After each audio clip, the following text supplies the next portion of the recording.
예, 안녕하세요. 이제 부동산학개론 기본 강좌 제 4강을 이제 진행하도록 하겠어요. 그 4강의 이제 주제는 그 부동산학의 이제 총론 파트 중에 세 문제가 출제되는 총론 파트 중에 사실상 뭐 거의 매년 나온다고 보고 있는 그 부동산 특성입니다. 그리고 이제 출제되는 그 내용이 특성 자체에서도 이제 측정 그 출제를 하지만은 이게 이제 본문의 그 다른 분야에서도 연결이 됩니다. 즉 부동산 학이 부동산을 이제 연구하는 부동산을 연구하는 학문이에요. 근데 부동산 자체를 논하는 것이 아니라 인간이 이제 부동산을 대상으로 여러 가지 행위를 해요. 그러면 이제 그 행위를 하는 자체를 이제 부동산 활동이라 그러고, 그리고 활동하는 과정 중에 부동산에서 여러 가지 이제 현상이 피드백으로 나타납니다. 활동이 이루어지면 현상이 나타난다. 그래서 활동과 현상을 부동산의 연구 대상 이렇게 얘기하죠. 근데 이제 다양한 이제 부동산 활동을 하는데 이게 이제 동산을 대상으로 하는 활동과 비교했을 때 조금 독특한 특성을 이제 각 분야마다, 즉 활동 분야마다 또 독특한 특성이 있다라고 이제 제시를 해줘요. 근데 그 제시해주는 그 내용들이 결국 부동산이 동산과 다른 독특한 특성이 있기 때문이 아니냐라는 생각을 하게 됩니다. 그래서 근본적으로 부동산 학이 이 경제학에서 이제 분리된 그 이유 중에 하나가 이 부동산이 가지는 특성 때문이 아니냐. 그런 면에 봤을 때 이제 부동산 특성은 그래서 출제위원들이 이제 부동산 학이라는 학문에 자존심을 살린다는 측면에서 기본적으로 출제를 해야겠다라는 생각을 가지고 있는 것 같아요. 그러니까 1회부터 이제 지금까지 출제가 됐는데, 가끔 가다가 이제 한 두 번 정도는 출제되지 않는 역사도 있었지만은, 총 29번을 보는 과정 중에 두 번 정도 안 나왔다는 것은 굉장히 이제 빈도가 높다는 뜻이고요. 그리고 어떤 한 해는 두 문제 이상의 출제된 적도 있습니다. 그런데 이제 그 거꾸로 얘기하면은 특성에 대한 자체적인 문제가 그 많이 여러 해 동안에 출제를 하는 과정 중에 만약에 30번 나왔다. 그러면 오지선다잖아요. 30 곱하기 이제 오지선다고 30 곱하기 오지선다 하면은 150개의 지문이에요. 근데 요즘 기본소상에 나오는 특성에 대한 파생 현상을 아무리 펼쳐진다 하더라도 이 150개의 지문이 나올 수가 없어요. 그러면은 결론적으로 이제 더 이상 낼 것이 없다는 뜻이에요. 그래서 낸 거 또 내고 낸 거 또 내고 그렇습니다. 그래서 여러분들이 최근 이제 5년 동안에 나왔던 기출문제에서 특성 문제를 지문으로 한번 펼쳐보면은 과거에 출제했던 내용과 똑같습니다. 그런 면을 봤을 때 이제 그 내용상으로 더 이상 낼 게 없으니까 여러분 나중에 기출문제집에 나오는 특성 지문만 잘 정리하셔도 그 다만 특성 자체는 맞출 수가 있어요. 다만 이것이 다른 분야에도 연결이 된다고 말씀드렸죠. 그래서 전체적으로 이런 의미를 가지게 될 수밖에 없겠구나라는 생각을 해 주셨으면 좋겠고요. 그리고 이제 특성은 교과서 이제 84페이지 보신 것처럼 학자들마다 이러쿵저러쿵 막 얘기가 나와요. 학자들에 대한 이러쿵저러쿵 전혀 보실 필요 없고, 우리는 이제 국가고시라는 그 시험 체제에 맞춰서 분류된, 그리고 이제 통상적으로 이제 내려오고 있는 분류 체계에 맞춰서 정리만 하시면 됩니다. 그래서 학자들 건 전혀 보실 필요 없고, 오른쪽 이제 85페이지 제 2절 이제 토지의 특성. 우리가 부동산 특성 하면은 사실상 토지의 특성을 말하는 겁니다. 그 건물은 이제 생산재이기 때문에 일반지하랑 큰 차이는 없지 않느냐라는 차원으로 부동산 특성 거의 토지 특성을 말하고요. 이제 그거를 정리 한번 해볼 예정입니다. 그래서 토지의 특성. 이거는 이제 아까도 학자들 거는 이제 고민할 필요 없는 이유가 학자들마다 조금씩 달라요. 여기 책에 나온 학자 말고 다른 학자들도 이제 있지만은 토지의 이제 특성은 이렇게 두 개로 나눠집니다. 자연적 특성 또는 이제 물리적 특성이라고 표현하는 경우도 있는데 거의 자연적 특성으로 출제합니다. 두 번째가 이제 인문적 특성. 뭐 이런 내용입니다. 이 자연적 특성은 이제 요즘엔 표현하지 않지만은 선천적이고요. 그리고 불변적이고요. 절대적인 이제 성질을 가지고 있고, 그리고 인문적 특성은 이제 사람이 있자인데 자연적으로 주어진 땅을 인간이 어떻게 이용하느냐 해서 2차적으로 나온 특성이에요. 그래서 선천의 반대말이 후천적이고요. 그리고 불변의 반대말이 가변이고요. 절대의 반대말이 상대입니다. 이렇게 구분하는데, 그러나 시험 문제에 나온 그 출제 비중을 그리고 정답 체크한 것까지 포함하면은 절대적으로 자연적 특성이 많이 나옵니다. 그 정답 체크 항목을 포함하면은 10회 이후에 나왔던 걸 다 모아봤을 때 거의 95% 이상이 자연적 특성이에요. 인문적 특성은 경제학적인 논리랑 별 차이가 없어요. 그래서 종교학과 좀 다른 논리로 이제 펼쳐지는 독특한 특성을 이제 그나마 가지고 있다고 얘기하는 자연적 특성으로 출제원이 이제 집중 타겟을 잡고 있습니다. 그래서 자연적 특성이 이제 핵심이고요. 막판에는 힘드시면은 자연적 특성 위주로 하시고, 인문적 특성은 이제 그나마 이제 보기를 구성하는 서포트 역할이니까 이렇게 있습니다라는 약간의 이제 그 특징만 아시면 되실 것 같아요. 그런데 자연적 특성이라는 논리는 그 학문적으로 논할 때 뭘 한 거냐면 지구체를 논합니다. 그 자연적으로 지구 물리학적으로 봤을 때 지구가 언제 생겼는지 모르겠어요. 그러나 학자들이 뭐 45억 년 전인가 46억 년 전에 이 구형 모양으로 이제 완성이 됐다라고 그러더라고요. 근데 이 구형 모양이 그 수십억, 45억 년 전 이전에 그 생겼을 때 그 모양 그대로 가지고 있어요. 그래서 지구가 탄생할 때부터 원천적으로 가지고 있는 특성이다. 그래서 자연적 특성이라 그러고, 그리고 주어진 이 땅을 이제 어떻게 이용하느냐에 따라서 후천적인 내용이 나옵니다. 그래서 어떤 학자는 옛날에 자연적 특성을 1차적 특성이라 그러고 인문적 특성을 2차적 특성이라고 표현한 학자도 있어요. 그런데 우리는 자연하고 인문으로 논하고, 그럼 자연적으로 주어진 이 땅이 그 특성이 이제 어떤 것이 있을까? 대표적으로 보면 이제 책 순서 조금 다르게 한번 해볼게요. 논리적인 내용을 펼쳐지기 위해서 이 부동성이라는 것이 가장 그 근본적으로 그 탄생한 이제 용어적인 특성입니다. 그 동산하고 이제 부동산을 구별하는 가장 결정적인 단어가 이 부동성에서 나온 것이고, 지구 땅덩어리 자체는 움직이지 않죠. 그리고 이제 두 번째가 개별성이고, 최근 이게 네 번째로 돼 있죠. 그리고 이제 부중성하고, 그리고 이제 영속성. 이런 식으로 요 네 가지만 보시면 돼요. 이거 이외에 학자들마다 좀 다른데 뭐 인접성을 설명한 사람도 있어요. 근데 인접성은 부동성하고 같은 논리입니다. 그래서 움직이지 못한 토지들이 뭐 붙어 있다 뭐 이런 논리인데, 이거를 인문적 특성으로 논하는 학자도 있기 때문에 우리는 이제 자연적 특성은 요 네 가지 보시고, 그리고 나머지 지력성, 가경성, 적재성, 수많은 그 학자들마다 논하는 것이 있지만은, 그래도 공통적으로 이제 출제위원들이 생각하는 그 특성은 네 가지입니다. 그래서 여러분들이 부계부형이라는 네 가지 자연적 특성만 공부하시고 시험장 가셔도 하등의 지장이 없어요. 이렇게 나머지는 다 사실상 부동성에서 파생된 성질입니다. 이 개별성도 부동성에서 나온 거예요. 그래서 이제 다만 부동성에서 개별성이 나오고, 그 개별성을 그나마 어떤 독립된 특성으로 이제 인정하게 만든 어떤 이유가 있을 거예요. 그래서 이게 순서대로 이제 부동하고 개별을 먼저 잡아놓고, 체가가 좀 다르죠. 부종, 영속 이렇게 한번 표현해 보도록 하겠고, 인문적 특성에 대한 논리는 그렇게 많이 이제 나오진 않는다 그랬는데, 그나마 나오는 것이 자연적 특성 내용과 좀 비교하는 내용이 있어가지고, 용도의 다양성 이렇게 이제 표현하죠. 다양한 용도를 인정할 수 있다. 그리고 병합 분할의 가능성. 토지는 합칠 수가 있고 나눌 수가 있다. 물론 토지 스스로 합치고 나누는 것이 아니라 전부 다 인간이 하는 거죠. 그 위치는 자연적으로는 고정되어 있지만 인문적으로는 계속 변해요. 위치의 가변성. 이런 내용들이 이제 가끔 있고요. 그리고 이제 고가성도 가끔 나옵니다. 비싸다는 거 아니냐 등등등, 뭐 여기다 내구성을 집어넣는 경우도 있어요. 이 내구성을 이제 이게 경제학적인 용어인데, 내구성을 이제 영속성을 해가지고 자연적 특성으로 구분하는 사람도 있고 막 그렇습니다. 근데 견해에 따라 좀 다르니까 이 내용적으로 이제 공통적인 것만 내겠죠. 그 사실상 이제 우리가 자연적 특성을 위주로 정리하시고, 인문적 특성에 대해서는 용도의 다양성 정도, 그리고 병합 분할의 가능성이 약간 핀트 하나, 이 정도만 이제 나중에 정리하시면은 인문적인 면은 이제 경제학적인 논리랑 비슷하기 때문에 크게 부담이 없어요. 그래서 이런 식으로 이제 분류 체계는 이렇게 그 두 가지로 나눠지긴 하지만은, 내용적으로는 이제 다시 말씀드리면 자연적 특성 위주로 해주셨으면 좋겠고, 그리고 이제 순서대로 한번 보도록 하겠어요. 그러면 부동성에서 내용이 이제 어떻게 될까?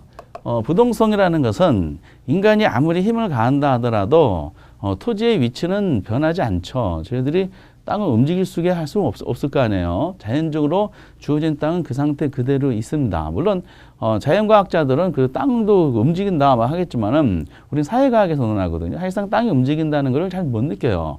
그리고 뭐 몇십억 년 후 되면 뭐 지구가 어떻게 돼가지고 또 다시 이제 땅들이 대륙이 합쳐질 거다. 그건 그 수십억 년 후고 우리 내용적으로 사회적으로는 사실상 움직이는 게 인식하지 못합니다. 그래서 이제 그 위치가 고정돼 있다라 해서 위치의 고정성이다라고 표현하기도 하죠. 그렇지만은 이제 우리는 이러한 이제 하나의 특성으로 인해서 어떤 파생 현상이 나와요. 저희들이 부동산 활동을 하고 거기서 나타나는 여러 가지 현상이 있을 거예요. 그러면 활동과 현상에 대한 내용이 그 제시된 자연적 특성 중에 어느 특성하고 연결이 되느냐라는 거야. 이게 제대로 연결되면 그 옳은 지문이고 잘못되어 연결되면 그 틀린 지문이 되는 거죠. 전형적인 문제 국가고시 스타일이다라고 보시면 되겠어요. 그 자연적 특성의 부동성에 보면은 동그라미 1번에 가장 기본적인 출발점이 있습니다. 우선은 이제 부동이란 말은 움직이지 못하는 성질이잖아요. 그 부동의 반대말이 이제 동성이죠. 동성. 움직이는 성질이야. 그 움직이지 못하는 성질을 가진 자와 이걸 부동산이라고 한 겁니다. 그리고 움직이는 성질을 가진 자는 동산이 될 거예요.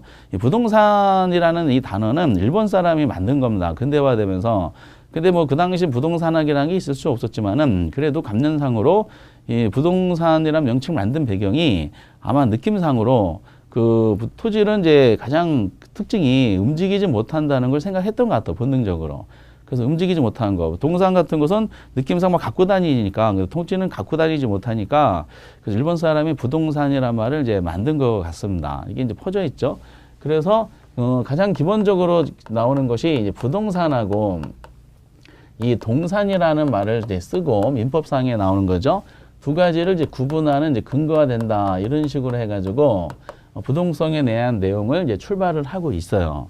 다만 이제 구분하는 근거가 된다. 이것도 이제 시험 자체가 나오지만은 이제 법적으로 그 움직이는 거하고 움직이지 못하는 거를 어떤 식으로 구분하는 거하고 연결시킬까 하다가 민법에 공부하셨겠지만은 이 공시 방법을 달리하는 이유다라는 식으로까지 잠깐 연결시켜요. 동산은 누가 소유자라는 걸 알리는 방법은 갖고 다녀야 되잖아요.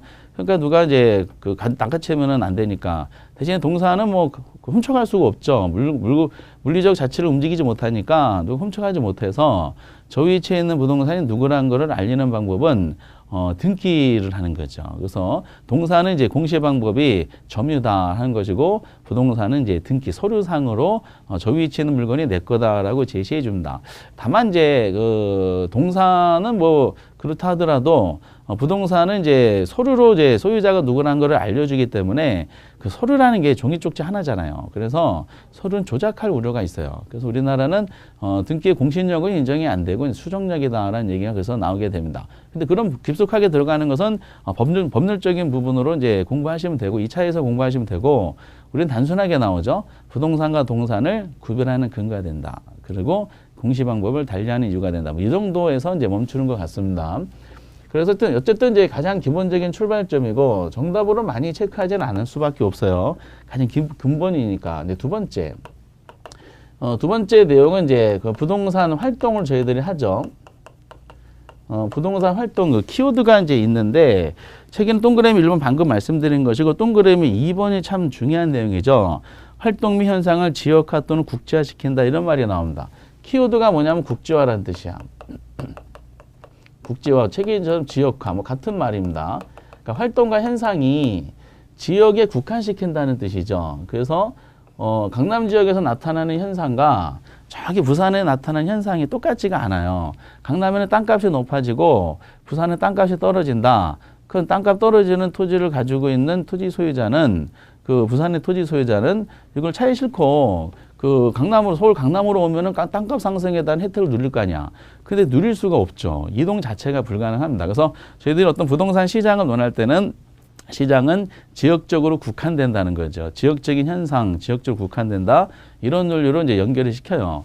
그래서 부동산 시장 그 활동이 이제 지역적으로 국한된다. 이렇게 이거는 상식적으로 알고 계신 내용이다라고 보시면 되겠고 국지화 또는 지역화 이 말이 참 자주 나오고 그리고 세 번째는 이제 활동이 이제 현상과 활동이 지역적으로 국한되다 보니까 동그라미 3번도 잘 설명이 됐는데 부동산 이제 그 시장에 대한 특성도 나오죠. 끝으로 동그라미 한번 끝으로 보면 돼요.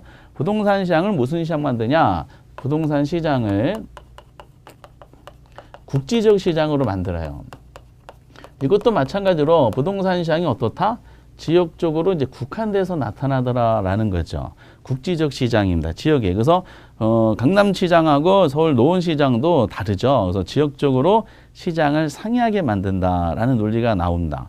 이거 연관되는 거는 나중에 부동산 시장의 특성에서도 나오게 돼 있어요. 그리고 이 논리랑 또 뭐가 연결이 되냐면은 그게 동그라미 이제 그 다음 편 7번에 대한 논리예요. 따로 논하는 것은 아니고 원래 이제 경제론에서 논하겠지만 시장이란 개념 자체가 수요와 공급이 이루어지는 추상적인 장소다라고 얘기합니다. 그래서 경제학적으로는 모든 시장이 다 추상적 시장이에요. 모든 걸 다 수요와 공급의 원리로 설명이 가능한 내용이기 때문에 그래요. 그래서 이제 추상적 시장의 성질을 가지고 있는데 다만 이제 부동산 시장은 되게 독특한 것 중에 하나가 추상적인 시장이지만은 지역적으로 국한되는 시장이에요. 그래서 앞에 부동산 시장을 논할 때는 특정 지역이 명시가 돼요. 강남 부동산 시장 어쩌고 저쩌고 저쩌고 저쩌고 그 노원 부동산 시장 어쩌고 저쩌고 저쩌고 이런 식으로 뭐 충남 부여 부동산 어쩌고 저쩌고 이런 식으로 앞에 특정한 장소가 그 명시가 돼 있어요. 그래서 부동산 시장은 특정 장소에서 특정한 구체적인 장소에서 수요와 공급이 이루어지는 시장이다 하기 때문에 추상적인 시장은 깔고 있고 거기서 특정한 구체적인 장소가 있다는 면에서 구체적 시장 성질도 가지고 있어요. 그래서 이제 구체적 시장과 추상적 시장을 동시에 가지고 있는 것이 부동산 시장에 대한 논리다라는 거죠. 따로따로 할 필요 없고 3번 논리하고 이제 거기에 7번 논리를 같이 묶어서 보시면 됩니다. 때문에 이제 혹시 문제를 푸시다가 부동산 시장이 추상적 시장이에요 또는 구체적 시장의 질문이 나오면 고민할 필요 없어요. 두 가지 성질을 다 가지고 있다라고 생각을 해 주셨으면 좋겠습니다. 그리고 이제 이 논리가 나중에 또 뭐랑 연결시키면 감정평가하고도 연결이 돼요. 감정평가 파트에서 특히 이 부동산 이제 뭐죠? 부동성하고 관계됐던 대표적인 이제 연결고리가 있어요. 거기 이제 내용상으로 보면은 부동산 그 감정평가할 때 이제 지역 분석이라는 말이 이제 나오게 됩니다. 내용적으로 이제 15번에 보면은 지역 분석에 근거가 된다라고 되어 있고 적합변칙 외부성 이렇게 설명이 되어 있어요. 이건 나중에 평가론을 아셔야 되겠지만은 여기도 어쨌든 지역 분석이 이제 란 말이 나옵니다. 지역 분석을 해야 되는 이유가 여기서 등장을 하게 되겠죠. 그러니까 평가사들이 땅을 평가하려는데 제일 먼저 해야 될 일이 자기가 이제 평가해야 될 물건이 어느 지역에 있는지를 조사해야 돼요. 강남에 있는 땅을 평가하러 갔는데 저기 부산 해운대를 조사할 필요 없어요. 어차피 토지는 움직이지 못하니까 본인이 이제 속해 있는 그 지역적인 영향을 제일 많이 받을 수밖에 없습니다. 그래서 땅을 평가하려면은 부동산 평가사들은 이 토지가 대상 물건이 속해 있는 이 지역적인 영향을 얼마 정도 받는가를 조사하는 것을 지역 분석이라고 그러고 구체적인 사항은 감정평가론에서 한번 해보도록 하겠어요. 지역 분석하는 과정이 바로 나오지만은 결국 지역 분석한다는 것은 부동산이 속해 있는 주변 환경을 받는다는 뜻이에요. 그래서 관련된 원칙이 적합 원칙입니다. 이거 다 평가론에서 한번 논해보도록 하겠어요. 요거는 이제 그냥 이렇게만 하나만 해도 되겠다. 연결시키니까. 그래서 이제 지역 분석이란 말이 나오고 이렇게 적합 원칙 이렇게 혹시 나오면은 전부 다 뭐랑 관계된다? 부동성하고 관계된다는 것은 나중에 거꾸로 한번 논해보도록 할 예정입니다. 결국 부동산 이제 부동산을 분석하는 사람들은 시장을 이제 토지가 속해 있는 지역을 직접 간다는 거야. 근데 그러면서 지역적인 현상을 나타나고 그 국지적 시장이고 그 지역을 조사한다는 것은 이게 만약에 토지가 움직일 수 있으면은 그 물건을 가져오라고 할 수가 있어요. 사무실에서 일반 동산처럼 조사할 수가 있는데 뭐 컴퓨터 망가지면은 에이스 센터에서 뭐예요? 그 컴퓨터를 들고 오라 그러죠. 그 들고 온 컴퓨터를 수정해가지고 고쳐가지고 이제 다시 가져가라 그러잖아요. 그 토지를 가져오라 가져가라 할 수가 없잖아. 그러니까 결국 이런 걸 다 분석하려면은 시장을 분석하는 사람 전문가들은 이 토지가 속해 있는 지역을 직접 가서 살펴봐야 돼. 현장에 직접 가서 살펴본다는 거 우리는 뭐라 그러냐? 임장활동이라 그래요. 그래서 거기에 이제 임장활동이라는 말이 이제 나오죠. 그래서 동그라미 8번하고 9번을 같이 묶으셔야 됩니다. 그래서 부동산 활동을 할 때 임장활동이 요구되고요. 임장활동 해야지 이제 그 현장 직접 가야지 서류상으로 확인하기 어려운 정보도 파악할 수가 있어요. 임장활동을 통한 정보활동이 요구된다. 이런 식으로 해가지고 대표적인 부동성에 대한 논리구나 라고 생각을 해 주셨으면 좋겠고요. 그리고 여섯 번째 굉장히 이제 유명한 내용인데 참 자주 나오고 있어요. 그 내용이 뭐냐 봤더니 이제 그 14번에 대한 논리야. 14번에 보면은 부동산은 주변에 일어나는 환경 변화가 가격에 영향을 준다. 이렇게 설명이 돼 있죠. 그 유명한 외부 효과입니다. 외부 효과. 그러니까 토지는 움직이지 못하죠. 여기서 나타나는 유명한 내용이 있는데 부동산은 움직이지 못하다 보니까 주변 환경에 영향을 받을 수밖에 없어요. 환경에 영향을 받는다는 논리를 이제 감정평가에서는 적합변칙, 지역분석 이렇게 연결이 되거든요. 근데 환경에 영향을 받을 수밖에 없다라는 이렇게 연결이 되면 외부 환경과의 관계하면은 이것은 뭘로 잡아야 된다? 그 부동성으로 잡아야 돼요. 근데 이제 환경을 받는데 이 관련되는 게 이제 그래서 뭐냐면은 유명한 외부 효과입니다. 정책론에서 잠깐 언급해드렸던, 언급하지 않았죠? 정책론에서 아주 단독 문제로 많이 나오는 외부 효과다라는 거죠. 그 나중에 보면은 이제 외부 효과는 두 가지가 있을 거예요. 환경적인 요소가 부동산에 긍정적 미칠 수도 있고, 부정적인 영향을 미칠 수도 있어요. 긍정적 미치면 부동산 가치가 올라갈 것이고, 부정적 미치면 가격이 떨어지겠죠? 근데 이제 그러다 보니까 이제 외부 효과 중에, 그 부정적으로 가격을 미치는 영향이 있습니다. 이거를 부의 외부 효과다라고 얘기합니다. 그러니까 부의 외부 효과가 나타나는 부동산 가치가 떨어져요. 이게 나중에 감정평가할 때 그것은 뭐가 되냐면은 또 감정평가 적어야 돼요. 이것도 이제 원가법에 별도로 다루는데 이거를 외부적인 힘에 의해서 가치가 손실된다 그래서 경제적 감가다라고 얘기합니다. 이건 책이 없더라고요. 그래서 토지는 원래는 감가가 이제 안 되는데 그 외부적인 힘에 의해서 가치가 떨어진다는 논리인 경제적 감가라는 말이 이제 고려할 때가 있습니다. 꼭 기억을 해 주셨으면 좋겠고요. 나중에 비교되는 게 있을 겁니다. 다 같은 말들이야, 이렇게. 그리고 이제 내용상으로 또 그 연결되는 게 아주 유명한 건 다 집어넣고 거의 다 여기서 나오고 토지는 움직이지 못하다 보니까 정부의 규제 대상으로 삼기가 정부의 규제된 삼기가 이제 수월하다라고 이제 표현하는 지문이 있습니다. 이 표현은 이제 거기에 또 동그라미 12번의 내용이 나옵니다. 제도적인 규율을 내 삼기가 쉽다. 근데 이렇게만 하면은 매우 추상적인 것 같아요. 움직이지 못하니까 이제 움직이지 못하는 걸 알고 정부가 강력하게 하게 되는데, 정부 규제 수월하게 한다 그럴 때 대표적인 내용이 두 가지가 우리 시험에 나옵니다. 그 내용이 거기에 동그라미 이제 그 5번에 대한 논리랑 그 4번에 대한 논리가 그 똑같은 말이야. 동그라미 4번 보면은 결국 중앙정부나 지자체의 상이한 규제와 통제를 받기 쉽다. 그리고 5번에 조세 수익 근거가 된다라고 이제 설명이 되고 있죠. 이게 대표적으로 이제 상이한 규제에 많이 나오는 것이 뭐냐면은 용도지역지구제야. 상이한 규제, 용도지역지구제하고 아주 밀접한 관련성이 있죠. 왜냐면은 이제 정부가 요 지역은 뭐 도시, 도시지역, 요 지역은 자연환경 보전지역. 이렇게 막 용도지역을 지정을 해버려요. 그러는데 어느 지역은 도시지역, 그 도시지역 안에 어느 지역은 상업지역, 어느 지역은 녹지지역 막 이렇게 지정해버려요. 그러다 보면은 이제 그 토지 소유자가 아침에 일어났는데 본인 땅이 자연환경 보전지역으로 지정받았어. 기분이 언짢잖아. 그러면은 그 땅을 차에 싣고 그 도시지역으로 옮겨놓으면 되는데 옮길 수가 없어요. 왜? 부동성 때문에. 그걸 정부가 알아요. 그래서 과감하게 이건 정부가 의도한 방향으로 이건 도시지역, 여기는 자연환경 보전지역, 그런 이제 관리지역 이렇게 막 지정하는 배경이 토지가 움직이지 못한다는 것을 알기 때문에 그렇습니다. 이런 표현이 이제 우리가 등장하고, 그리고 또 하나가 이제 그 부동산 관련 세금 있죠. 부동산 관련 세금. 요것도 과감하게 정부가 부동산에 대해서 세금을 부여하는 것도 이것도 토지가 움직이지 못한다는 걸 알기 때문에 그래. 재산세 과감하게 막 부과를 합니다. 토지가 싫으면, 그 재산세 싫으면 토지를 싣고 다른 데 옮겨가면 되는데 옮길 수가 없다는 거죠. 이렇게. 그래서 이제 정부가 규제된 삼기가 수월한 배경도 움직이지 못한다는 논리가 나오게 됩니다. 그리고 뭐 그러니까 거의 다 해놨어요. 나머지 부수적인 것은 동그라미 10번에 입지 선정에 영향을 많이 준다. 이거 요즘에 잘 안 되지 않고 당연히 입지 선정이 중요하겠죠. 움직이지 못하니까. 담보 가치가 이제 그 중요하다는 게 발생한다. 이건 나중에 용속성하고도 관련이 됩니다.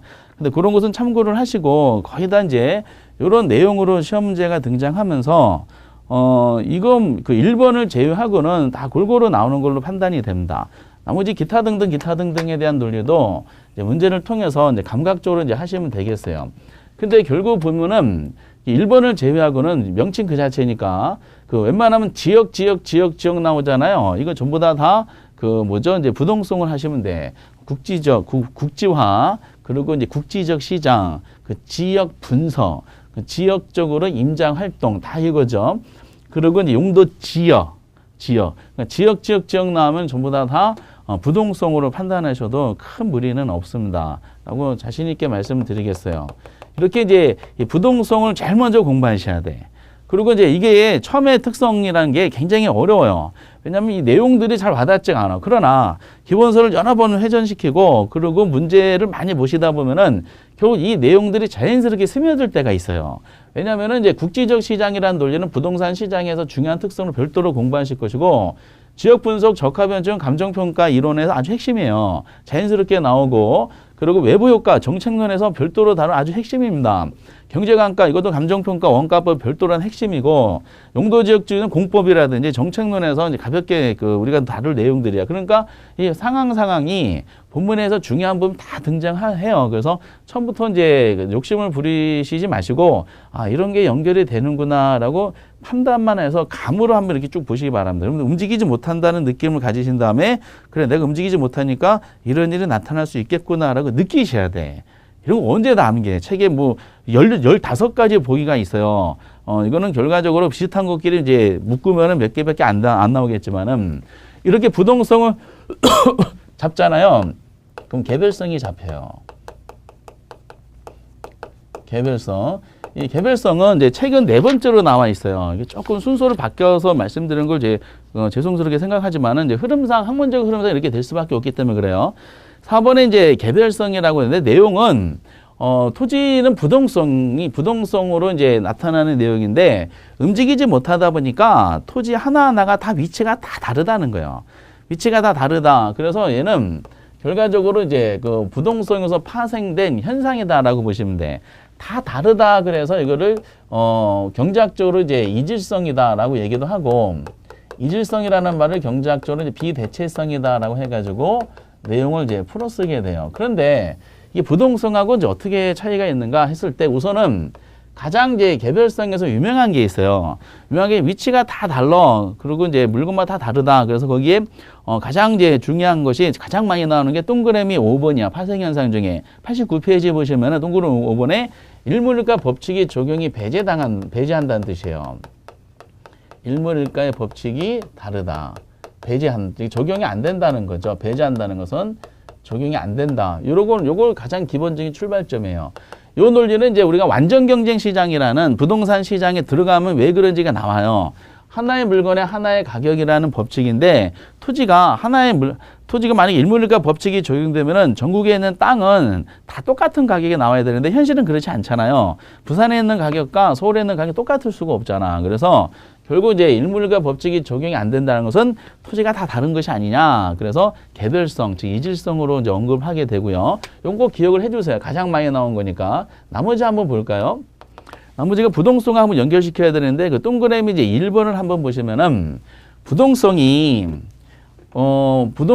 어떤 활동과 현상이 국지화, 지역화한다 그랬잖아. 근데 개별성이 왜 필요했을까라고 학자들이 생각해 보니까 그 부동성으로 설명하는 내용들은 부동산 활동 등이 지역적으로 다르다는 것은 설명이 가능해요. 움직이지 못하니까. 근데 문제는 그럼 같은 시장 지역이 있을 거 아니에요. 그럼 같은 시장 지역에도 개개 부동산들이 다 움직이지 못하는 부동산들이 붙박이로 다 박혀져 있는데 그럼 같은 지역에 있는 부동산들은 다 똑같냐? 그렇지 않다는 거야. 부동산은 현상은 지역적으로도 다를 뿐만 아니라 동일 시장 지역에 있는 개개 부동산도 다 다르다라는 논리가 생각이 된 거죠.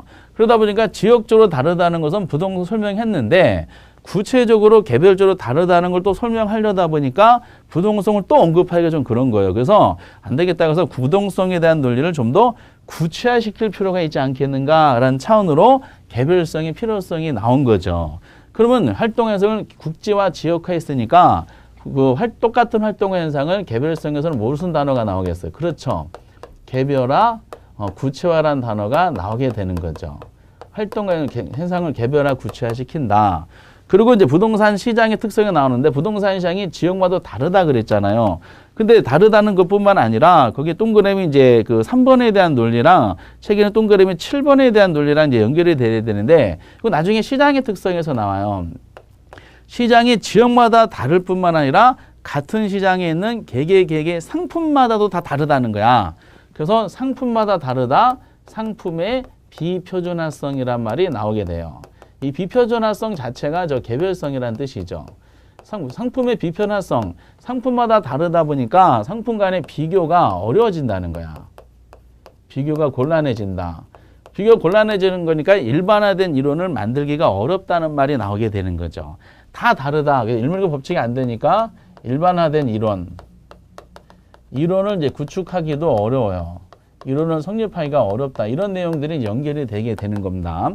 그리고 이제 나중에 이제 감정평가론에 들어가면은 평가사들이 평가를 할 때 내용적으로 이제 부동산은 지역마다 다르다. 그래서 지역적인 영향을 조사한다 그랬죠. 그러나 같은 지역에서 개개의 부동산은 다르니까 이제 물건 자체를 조사하는 논리가 나옵니다. 이거를 감정평가할 때 그 동그라미 6번에 나오죠. 지역 분석은 논리는 개별 부동성 논리지만은 이제 물건 자체를 조사한다는 논리는 지역 분석으로 좀 부족하고 그래서 구체적인 면에서 분석한다. 이제 개별 분석이라는 논리가 나오게 되는 거죠. 개별 분석, 개별성 그대로 연결이 되고 그리고 이제 연결되는 게 이제 나중에 이제 균형 현측하고도 연결이 된다. 물건 자체의 논리를 따지는 거. 그러니까 부동성을 통해서 개별성을 도출하시면 돼요. 그리고 이제 이것도 연결이 되는데 그냥 임장활동 하면은 이게 부동성이야. 근데 이제 우리가 그 부동성이란 단어를, 그러니까 임장활동이란 단어를 집어넣고 연결시킨 게 있어요. 혹시 이제 시험 지문에 기출문제 나왔지만은 부동산 상품을 구체적으로 임장활동이 요구된다. 라고 이제 이런 말이 나오잖아요. 그럼 이거는 개별성을 하셔야 돼. 임장활동이란 말이 나왔다 그래서 기본적으로 한 부동성으로 그냥 미뤄짐작을 하지 마시고 앞에 수식어에 구체적이란 말이 나왔는가를 따지셔야 돼요. 이 말이 없으면 그냥 부동성 하시면 돼. 공통적인 특성이 이제 부동성이니까. 근데 구체적으로 그래서 어떻게 나왔었냐면은 부동산 활동은 개별성으로 인하여 구체적인 임장활동이 요구된다. 이렇게 표현한 적이 있었어요. 그러니까 개별성으로 구체적이란 말을 집어넣어서 연결이 됐던 겁니다. 이런 부분들이 이제 있어요. 지금 이제 책에 여러분들이 그 개별성에 대한 보기가 많지는 않아요. 동그라미 1번 보면 지금 개별화 구체적이 나왔죠. 똑같은 말이고 일반화된 동그라미 2번은 똑같은 말이에요. 1번하고 부동산학의 이론이나 원리 도출이 어렵다. 일물과 법칙이 안 되니까 일반화된 이론을 만들기 어려워. 다 개별 현상이야. 그리고 이제 비교가 어렵다는 것은 3번에 상품이 비표준화해서 비교가 곤란하다. 이런 말이 나중에 시장의 특성에서 연결이 되고요. 그리고 이제 가치 추계가 어렵다는 것도 역시 다 다르다는 이 법칙 때문에 그래요. 똑같은 말이야. 하나의 물건 하나의 가격의 법칙이 성립이 안 되니까 일반화된 이론 만들기 어려워서 가치를 평가하는데 좀 곤란하다라는 것이고 좀 어렵다라는 거죠. 동그라미 4번은 잘 내진 않고 5번에 유명한 거 나오고 6번에 개별 분석이 나왔어요. 7번에 이제 상품의 비표준화성 나오고 동시에 그 거래 비공개성이라는 시장의 특성이 등장하는데 동그라미 8번에 먼저 이제 구체적인 임장 활동이 요구되면서 이제 관련되는 게 또 뭐가 있냐면은 그냥 정보 활동이 필요성이 요구된다 하면 부동성이지만은 거기서 보시다시피 특정 부동산에 대한 논리가 나오죠. 특정 부동산에 대한 특정 부동산의 정보 수집이 어렵다. 정보 수집을 어렵게 한다. 뭐 책에 있는 그대로 표현하면은 이런 식으로 만약에 연결이 됐다. 그러면은 요거는 이제 우리가 연결시키는 이제 특정 부동산이라는 개별 불성에 대한 논리가 나왔죠. 구체적으로 한 거야. 그래서 개별성에 대한 논리는 일부러 공부하신다기보다는 부동성을 구체화시키기 위해서 필요성에서 만들어낸 특성이 개별성이다. 그러면은 일문일과 법칙이라는 요거는 이제 별도로 꼭 생각해 주시고 나머지 부분에 대한 논리는 부동성과 연관시켜서 이렇게 하시면 돼. 지역적인 현상, 국지적 현상, 부동성 아니다. 개별적이고 구체적인 현상, 개별성 이렇게 하시면 됩니다. 그래서 정답적으로 체크할 때 그래서 개별성이 가장 적게 이제 배열이 되어 있다라고 알아두시면 되고요. 그러고 나서 이제 부동하고 개별은 한 세트가 되고 그리고 나머지 두 개 자연적 특성 중에 부중하고 용속도 한 세트가 됩니다. 왜 한 세트가 되냐? 학문적으로 이제 부동산학을 만들어질 때 자연적인 면에서 지구체가 이게 45억 년, 6억 년 전에 완성됐다 그랬잖아요. 이 모양이 그대로 변하지 않고 있어요. 수십억 년 동안에. 즉 인간이 아무리 생산비를 투입한다 하더라도 지구 땅덩어리가 이게 늘어나지가 않는 거야. 증가되지 않는다. 그래서 이걸 부증이라고 한번 해보고 그럼 거기서 독특한 특성이 나오게 되지 않느냐. 그리고 인간이 토지를 아무리 빼빠로 밀어요. 흙을 아무리 삽질한다 하더라도 이 지구 자체는 줄어들지도 않아요. 늘어나지도 않는다. 부증성. 줄어들지도 않는다. 영원히 이 상태가 그대로 있지 않느냐. 불변적이지 않느냐. 영속성을 갖게 되는 거죠. 그래서 이제 자연적인 면에서 선천적인 내용이 나올 수밖에 없습니다. 그래서 86페이지 보면 이제 양가로 해보는 부증성이 출발하고 오른쪽에 내용을 이제 잡으셔야 돼. 부증성. 이 부증성에 대한 논리가 이제 출제원들이 이 부동하고 부중을 가장 많이 냈어요. 다만 이제 작년 27회 때랑 26회 때는 영속성의 연속으로 정답이 나왔지만은 내기가 참 편해. 부증성이라는 것은 표현 자체요. 일반 재화는 이런 분필들은 생산비를 투입하면은 세상에 없었던 물건이 막 튀어나오거든요. 근데 이제 그 토지는 아무리 생산비를 투입한다 하더라도 그 물리적 양은 절대로 늘어날 수가 없어요. 그래서 이제 부증성을 같은 말로 비생산성이다라고 표현하게 됩니다. 또는 그 책에 쭉쭉 나온 것처럼 면적의 유한성이다라고 표현하는 경우도 있어요. 다 같은 내용이다라고 보시면 됩니다. 그런데 이제 그 파생현상의 가장 기본적으로 논할 사항이 동그라미 1번이다라고 보시면 되겠어요. 동그라미 1번. 토지의 물리적 공급소는 이제 수직적 형태가 되고 가격에 대해서 완전 비탄이고 이렇게만 나오죠. 가격 상승의 물리적 공급은 불가능하고 이렇게 이제 언급이 돼요. 그러니까 이제 원칙적으로 부증성에 대한 논리는 뭐냐면은 토지는 생산비 법칙이 적용이 안 된다는 뜻이야. 생산비 법칙이 적용이 안 되더라. 그러니까 아무리 토지가 그 인간이 토지 생산비 법칙이란 말은 생산비를 투입하면은 세상에 없었던 물건이 새롭게 시장에 나온다는 뜻이거든요. 그러니까 토지는 아무리 생산비를 투입한다 하더라도 새로운 토지가 시장에 나올 수가 없어요. 물리적인 측면이. 그래서 생산비 법칙이 적용이 안 되더라라는 거죠. 이거를 이제 뭐라고 표현하냐면은 나중에 아주 중요한 내용이 나옵니다. 이 주로 경제론에서 다루고 있어요. 생산비 법칙이 적용이 안 되더라. 그래서 이제 이거는 이걸 밑으로 별도로 한번 해볼게요. 여기 기본적인 논리인데, 근데 결과적으로 이제 이게 그 수요 공급에서 이제 많이 정리가 되는데 토지 공급을 이제 하나 잡아요. 토지 공급이 잡아서 토지 공급이 가격 상승에 완전 비탄력적이다라는 말을 쓰게 돼 있어요. 이 표현이 우리가 탄력성을 아직 안 했기 때문에 이거를 지금 이해하기가 어려워요. 그렇지만은 토지 부증성에 의해서 토지 공급을 자연적으로 논한다 그러면 가격이 상승한다 하더라도 완전 비탄이다. 그 완전 비탄의 모습을 공곡선을 그리잖아요. 공곡선 모양이 수직선의 형태가 돼요. 그 완전 비탄이란 말은 토지의 물리적 공급이 있죠. 완전 비탄은 말 토지의 물리적 측면에서 공급은 불가능하다. 이렇게 이해해 주셔야 돼. 요 말이 상당히 제일 중요한 내용이다라고 보시면 되겠어요. 생산비 법칙이 적용이 안 되니까. 그러니까 일반 자랑 비교해 보면 이런 내용이 나옵니다. 이거 수용구에 다 다루겠지만은 가격이고 여기다 공급을 잡아요. 공급량. 그 가격이 이제 P0 상태에서 공급자들이 Q0만큼 공급할 의사가 있었는데 가격이 P2로 올라간다. 일반 재화는. 그러면 공급량이 이렇게 늘어나. 이때다 그래서. 그럼 B점이고 이건 A점이고. 가격이 만약에 하락한다 그러면은 공급자들은 공급량을 줄여요. 이것이 C점이다. 그럼 세 가지 가격에 대응하는 세 개의 공급점을 연결시키다 보면은 일반적인 공급선은 우상 형태를 다루게 돼요. 근데 토지는 이제 자연적으로 봤을 때 한번 비교해 보면은 가격이 P0 상태에서 공급량이 Q0였었어요. A점. 가격이 P2로 올라갔어. P2로 올라간다 하더라도 토지의 물리적 양은 늘릴 수가 없잖아. 그래서 그러다 보니까 이제 어떻게 돼요? P1 제로일 때도 공급량은 Q0고 P2일 때도 공급량은 Q0가 됩니다. 그럼 두 가지 가격에 대응하는 자연적인 공급량은 동일하게 돼 있어요. 그럼 가격이 상승한다 하더라도 물리적 양은 그대로 있죠. 물리적인 공급은 불가능하다라는 거죠. 이게 참 이제 많이 등장하게 되는데 물리적 공급은 불가능한, 꼭 주의사항 물리적 공급 불가능한 거야. 그런데 가격이 아무리 변했다 하더라도 양은 전혀 반응하지 않아요. 전혀 반응하지 않는 걸 우리는 완전 비탄이다라고 논할 겁니다. 완전 비탄. 그래서 두 점을 연결하면은 공곡선 모양이 어떤 모양이야? 수직선 형태가 되더라라고 하셔야 됩니다.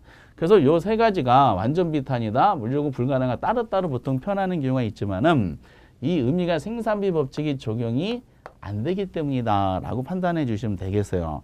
이게 이제 그 동그라미 이제 1번을 이제 너무너무 중요하게 이제 부각시키는 겁니다. 그 동그라미 3번은 지금 나왔죠. 그래서 출발점이 생산비 법칙이 적용이 안 된다.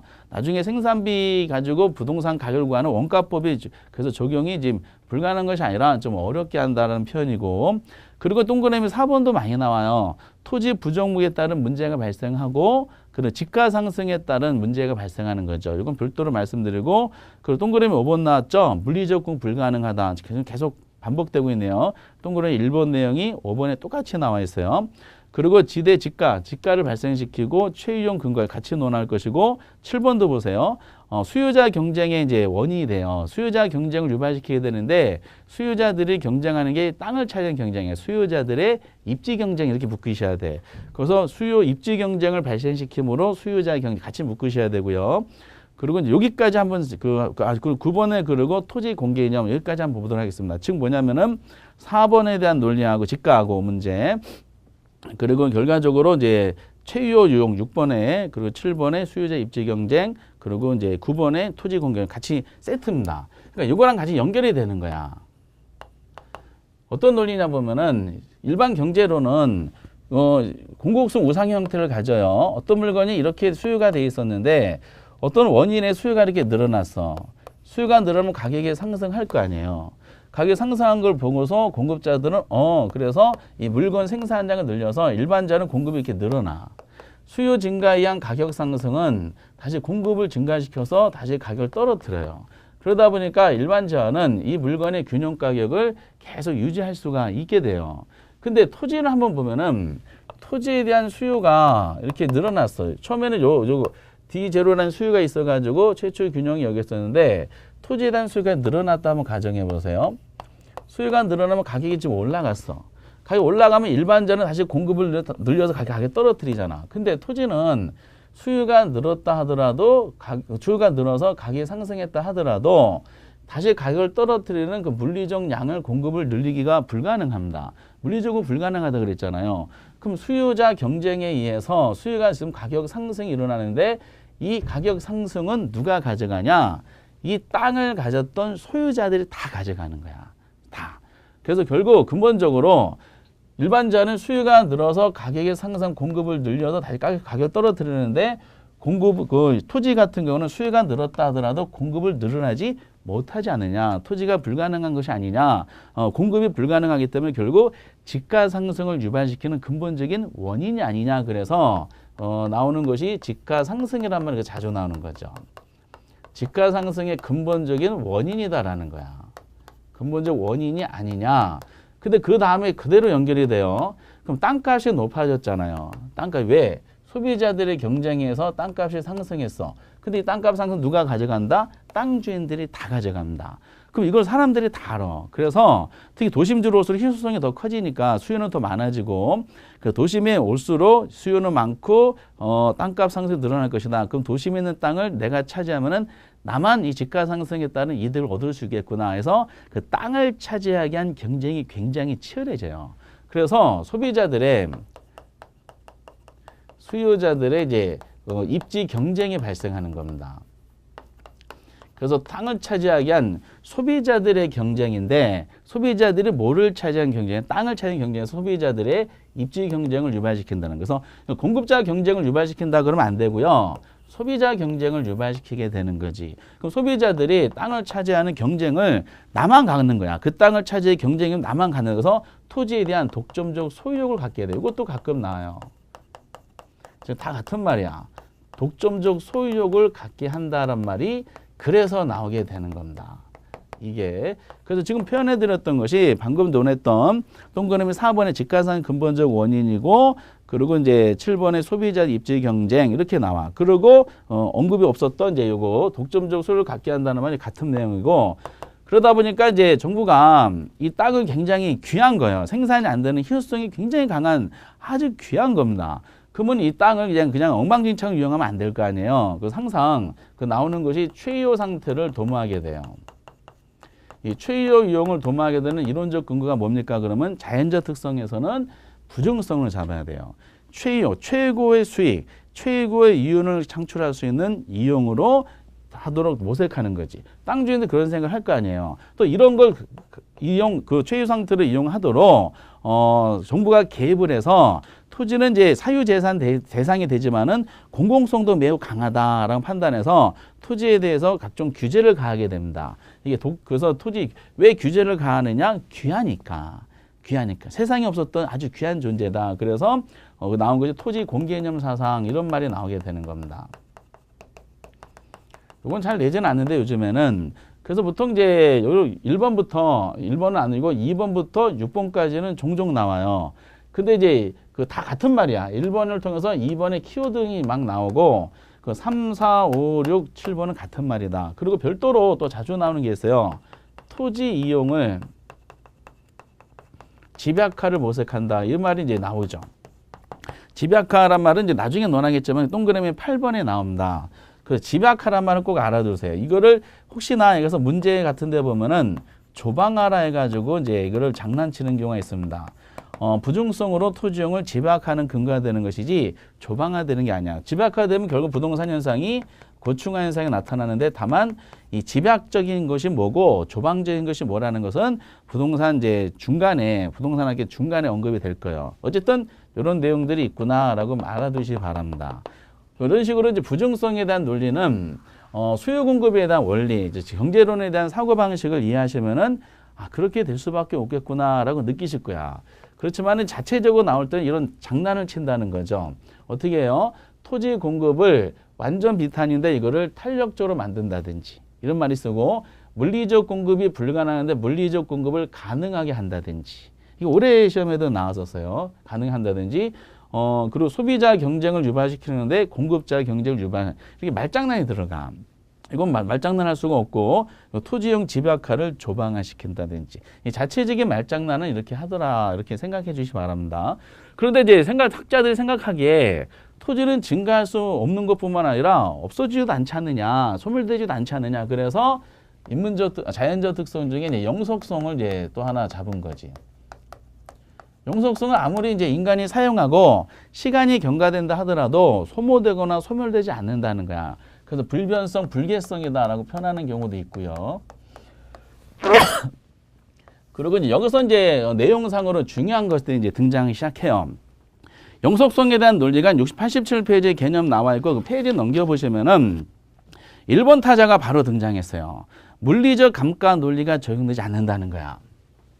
물리적 감가라는 것은 이게 적용이 안 된다. 이게 제일 많이 나오는데, 요즘에 특히 일반 동사는 인간이 이제 제가 막 사용하면 분필은 점점 사라져. 물리적인 면에서 점점 닳잖아요.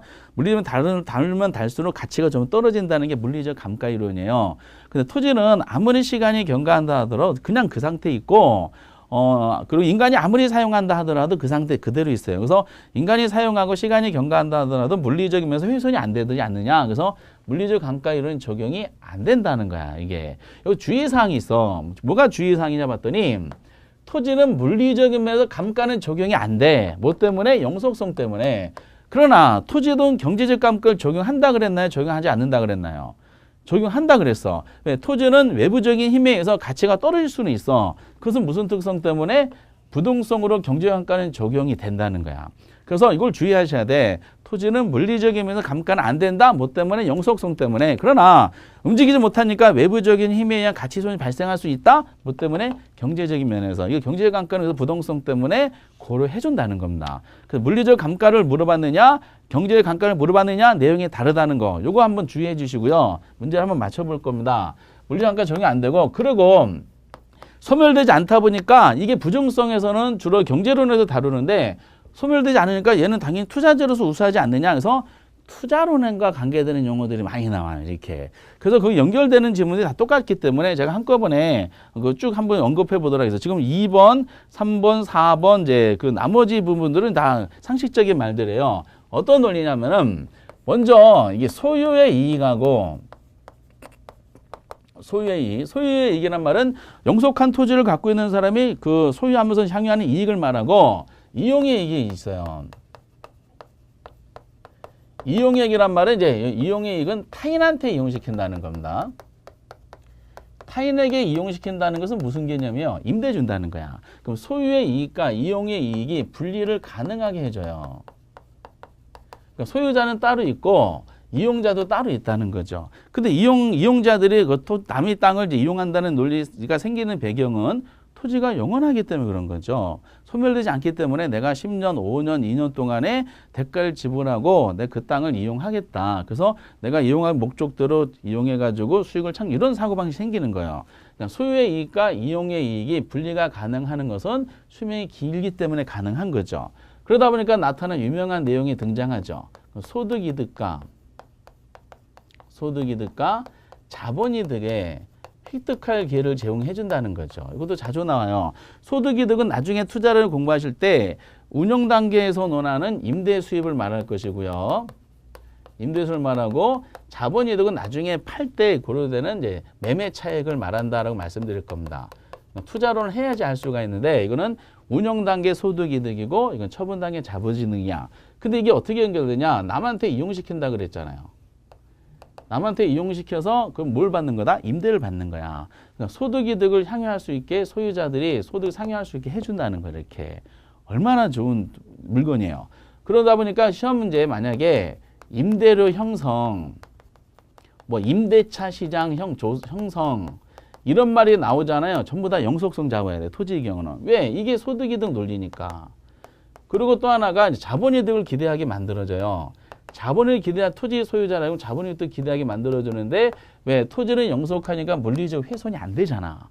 훼손이 안 된 상태에서 가치가 막 높아질 수가 있어요. 소멸 우선 안 되니까. 그러다 보니까 토지는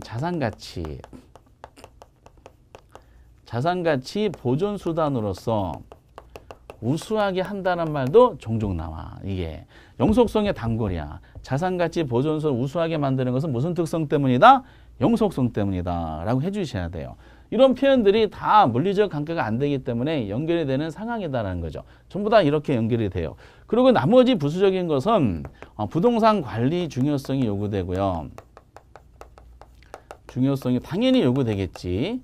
특히 장기적인 면에서 뭐 이런 말들이 있어요. 나머지는 뭐 나중에 뭐 감정평가할 때 가치랑 가격 구별한다 이런 말들이 있지만 거의 대부분 여기서 그냥 내용에 멈추게 됩니다. 이렇게 영속성에 대한 논리가.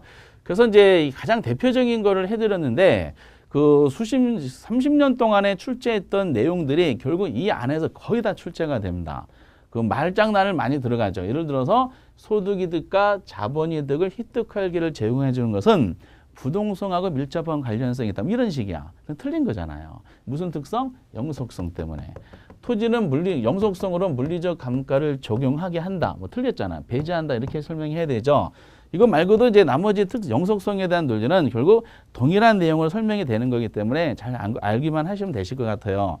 핵심은 저것이고 여기까지 이제 자연적 특성을 보셨어. 그런데 인문적 특성도 있을 거 아니에요. 인문적 특성에 대한 논리는 나머지 요 자연적 특성 89페이지 인접성이라든지 기타 보지 마세요. 보지 마시고 그 90페이지에 인문적 특성이 있어. 이제 칸이 좀 부족해 가지고 여기 이제 조금 남는 여기다가 한번 언급을 잠깐 해 보겠어요. 인문적 특성 중에 그나마 연결되는 게 뭐냐면은 용도의 다양성이야. 용도의 다양성은 명칭 그대로 인간이 주어진 땅을 다양한 용도로 이용할 수가 있더라. 이런 논리가 나올 수 있겠죠. 근데 용도의 다양성에 대해서 이제 그 제일 많이 나오는 동그라미 번호 1번에 최유효 이용이죠. 최유효 이용의 성립 근거가 된다. 이런 말이 나와요. 다만 주의사항은 뭐냐면은 용도의 다양성에 그동안에 제일 많이 나왔던 것이 최유 이용을 도모하게 되는 거죠. 다양한 용도로 이용할 수 있도록 허용해줘야지 인간이 최고의 수익, 최고의 가치를 창출할 수 있는 이용을 도모할 수가 있는 겁니다.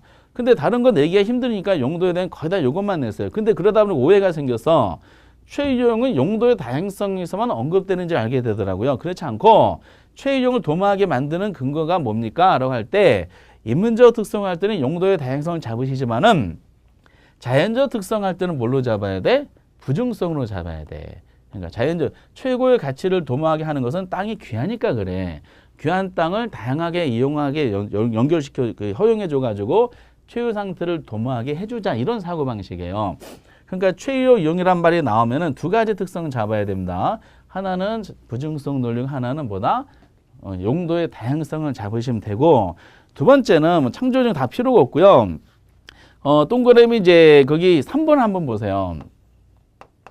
경제적 공급을 가능하게 한다는 거야. 요거를 가능하게 한다. 이거 참 주의하셔야 돼. 나중에 이제 부동산 공급에서 논하겠지만은 주의사항이 뭐냐 봤더니 토지는 물리적 공급이 가능하다 그랬나요? 불가능하다 그랬나요? 그죠? 불가능한 거야. 토지는 물리적 공급이 불가능해. 무슨 특성 때문에? 영속성 때문에 물리적 공급이 불가능해. 그러나 물리적으로는 불가능하다 하더라도 인간이 어떤 용도를 사용하냐에 따라서 경제적인 면에서 공급은 가능하게 됩니다. 주의하셔야 돼. 토지는 물리적 공급 불가능해요. 무슨 특성? 부중성. 그러나 경제적 공급은 가능하다. 무슨 특성? 용도의 다양성. 이렇게 알아두시면 되실 것 같아요. 특별하게 뭐 많이 낼 거는 없어요. 거의 두 가지에서 이제 시험 문제가 연결이 되는 것 같고요. 5번에 가격 단설에 근거가 된다. 이건 나중에 감정평가를 참고하시도록 하겠습니다. 용도가 다양하니까 다양한 가격이 나올 거 아니에요. 다양한 가격을 논한다. 가격 단설. 그러나 용도의 다양성 거의 두 가지 가지고만 하시면 되신다. 거의. 그리고 이제 또 하나가 이제 병합 분할 가능성이 양가로 이번에 있는데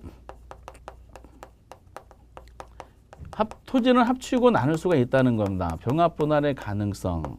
근데 요거는 자세하게 하실 필요는 없고 토지를 합치고 나누는 이유가 왜 그럴까? 인간이 다 인문적 특성이야. 합쳤더니 또 나눴더니 최유 상태란 뜻이야. 합치고 나누는 거 지금 상태보다는 최유 상태다. 결과적으로 최유 상태를 도모하고자 하는 용도의 다양성을 실현하고자 하는 내용이죠. 그러다 보니까 병합분의 가능 딱 한 가지만 보시면 돼. 거기 이제 뭐냐면 동그라미 2번에 두 번째 줄에 용도의 다양성을 지원하는 기능이 있다는 거야. 요거를 용도에 지원하는 기능이 뭐라고요? 병합분의 가능성. 끝. 너무 자세하게 하지 않으셔도 돼. 그리고 이제 위치가 변한다는 이런 것은 뭐 다 참고하시기 바랍니다. 위치가 고정된다는 거에 반대말로 위치가 변한다. 뭐 참고하시고 92페이지 내용 이런 건 다 안 보셔도 돼. 결과적으로 93페이지에 기출문제 보면 이런 말이 쭉 나와 있죠. 한번 약간 예제 풀어볼게요.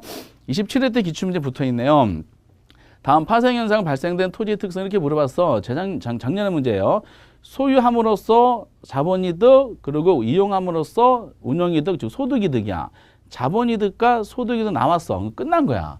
소득이득, 자본이득 나오는 순간에 이거 무슨 특성? 영속성을 바로 체크하셔야 돼. 나머지 두 번째, 세 번째는 똑같은 말입니다. 그리고 올해 28회 때 문제를 보면은 이제 토지의 자연적 특성으로 인한 활동 현상 틀린 거 1번 부중성 나왔네. 그리고 연결되는 게 지가 발생 그리고 최유 나왔죠. 부중성 해놓고 지가 그리고 최유용 연결이 되는 거 옳은 질문이 되겠죠. 2번 개별성. 개별성 해놓고 활동 현상 개별화. 개별성 개별화 그대로 나온 거예요. 이것도 맞네. 3. 부동성. 지자체 운영의 부동산 조세의 근거. 그쵸? 정부 규제를 삼는 대상을 수월하다. 왜? 부동산 관련되는 세금 부과한다 하더라도 부동성 때문에 땅을 갖고 칠 수가 없기 때문에 당연히 부동성 연결이 되네. 영속성, 미래 수익 가정, 가치평가는 나중에 수익하는 법 적용. 미래란 말이 나왔으니까 영속이란 말이 나오는 겁니다. 수익하는 법 논리는 이제 감정평가 잠깐 나오고 부중성, 부중성으로 인하여 이용자한테 용도적으로 더 이상 늘릴 수가 없다. 틀렸죠? 경제적 공급은 가능하다 그랬어요. 근데 이건 용도의 다양성이야. 지금 무슨 특성이 연결했어? 부중성 된 거야. 부중성으로 인해서는 뭐가 불가능해야 돼? 물리적 공급이 불가능하다라고 하셔야 돼요. 그래서 용도적 공급이 더 이상 늘릴 수 없다가 아니라 물리적 공급을 더 이상 늘릴 수 없다. 이렇게 표현하셔야 됩니다. 그래서 이제 정답은 5번이었던 거죠. 근데 이 지문이 처음 나온 게 아니에요. 다 옛날에 과거의 기출문제 역사를 통해 다 출제했던 유명한 내용들입니다. 그리고 94페이지의 건물 특성은 보지 마세요. 안 보셔도 돼. 그러면 결국 이 토지의 특성에 대한 이익을 가지고 자연적 특성과 인문적 특성인데 이 부계 부용이라는 판서해드린 이 내용 안에서 결국 정답이 체크가 됩니다. 그래서 말씀드렸듯이 처음부터 이걸 내가 다 암기하겠다 힘이 들어요. 그래서 책은 어차피 여러 번 보실 거고 그리고 아주 중요한 해당되는 분야에서 별도로 다루고 그리고 나중에 다시 한번 특성을 보면은 아, 이 내용이 교과서상에 어느 부분이 나왔었지라고 연상이 되는 순간에 그분은 정리가 되신 겁니다. 그런 걸 그렇게 이제 정리하셔야지 이거를 일일이 다 하기는 거의 힘들다라고 말씀을 드리겠어요. 그래서 여기까지 하고 총론 파트 세 문제를 이제 마무리 짓도록 하겠습니다. 더 세부적인 것은 심화학습하면서 논하겠지만은 저희 그 사실상 이 내용만 보셔도 문제 푸는데 큰 지장이 없으실 것 같고 그러나 우리는 세 문제밖에 안 맞은 거야. 우리는 기본적으로 24문제 이상 맞아야 되기 위해서 부동산학 전체 통틀어 가장 기본이라 볼 수 있는 수요 공급 논리가 들어가는 경제론이라는 파트가 있어요. 그래서 경제론을 다음 시간에 한번 해보도록 하겠습니다. 여러분들 특성 공부하시느라고 고생하셨습니다. 다음 시간 제5강에서 찾아뵙도록 하겠습니다. 수고하셨습니다.